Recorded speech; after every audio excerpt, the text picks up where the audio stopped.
he took a test tube full of a chemical that smelled like rotten eggs. You know, it probably had sulfur in it. I'm not sure what it had in it, but he took that, and in fact, he took several of them, and while he was out in the parking lot, he threw that on their seats. And back then, they didn't have leather seats, you know. They had fabric seats. And so the cops would come out, and boy, would the car ever smell.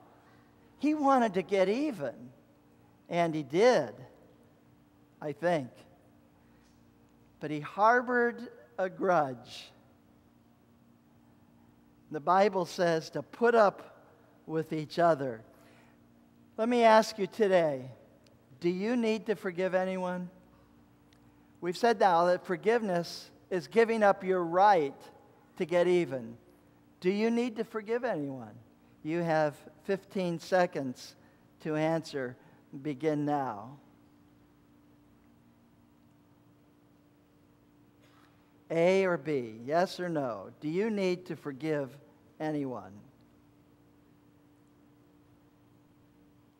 And 101 of you, 102 of you responded, and this is what you said. 76 of you said, yes, I need to forgive someone.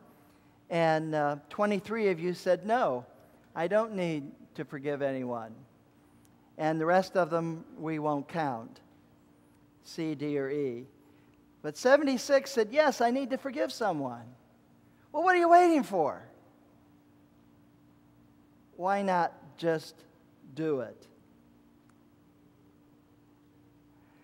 If you're not sure, if you're one of those ones, the 26 of you that said, no, I don't need to forgive anyone, why not be sure and ask a spouse, a relative, or good friend if there's anyone that you need to forgive?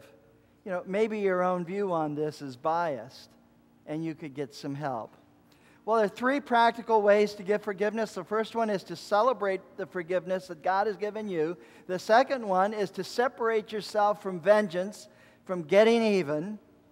And the third one is to liberate yourself.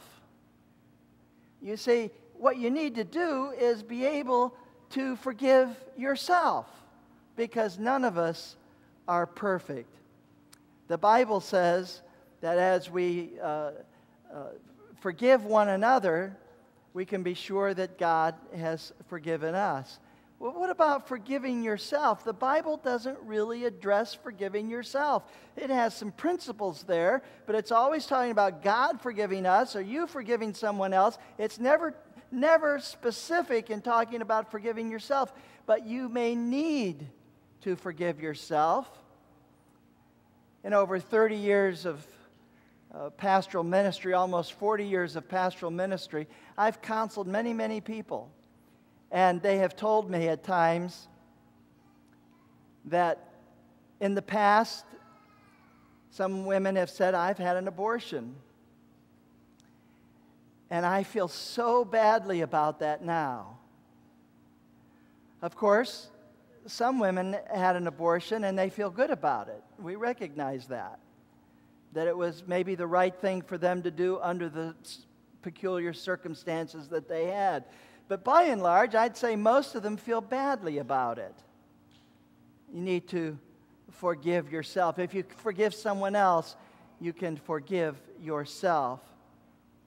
When we talk about abuses, maybe you need to forgive yourself because you've injured your body for 30 or 40 or 50 years, and now you're suffering the consequences. Forgive yourself. Or perhaps when we talk about abuses, we think of families where maybe an adult was a perpetrator upon a child. We talk about the child giving forgiveness. How about the perpetrator receiving forgiveness for himself or herself? The perpetrator needs to forgive himself or herself, as well as the victim needs forgiveness. What about adultery? So many times there are ups and downs in marriages, rocky spots, and sometimes adultery takes place. We need to forgive ourselves for making a mistake. The same is true for divorce.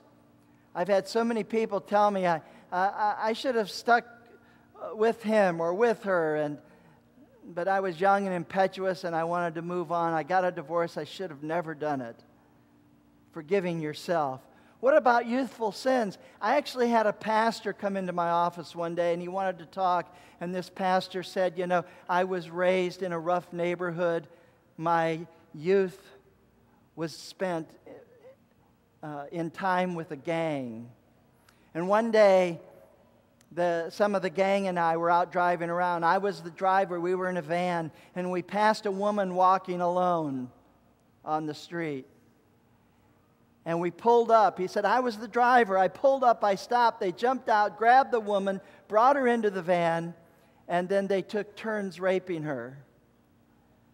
And he said, I never raped her, but I was the driver. I was the one who stopped, and when they got her in the van, I was the one who sped away. And he said, this haunts me to this day. He had never forgiven himself, even though he stood forgiveness because of what Jesus has done on the cross. He had never forgiven himself. Sometimes we do stupid things as young people and as older people, and we need to forgive ourselves.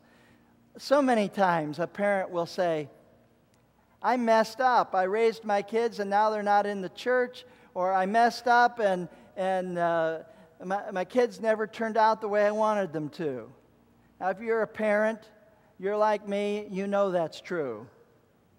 You know, kids never do what you want them to. You know why? They're not robots. They have individual minds. And kids today, when you look at your parents, they're not perfect. But you know what? Neither were their parents or their parents' parents perfect. We need to forgive ourselves for not being perfect. And then Andrew is in the armed forces. You know, sometimes in the military, we'll go overseas and we'll fight and we'll kill someone. It's bad enough if you kill an enemy soldier.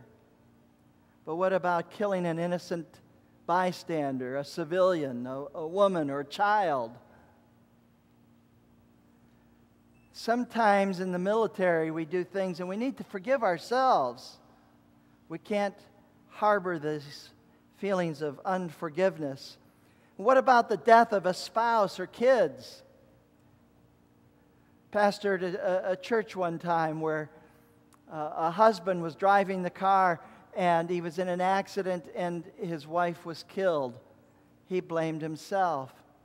I counseled another family where the father was at fault. He was in an automobile accident. He'd been drinking. He drove into the back of a slow-moving salt truck, and he had two twins in the front seat, and one of them was killed instantly, and the other lived and was handicapped for life, was in diapers for life.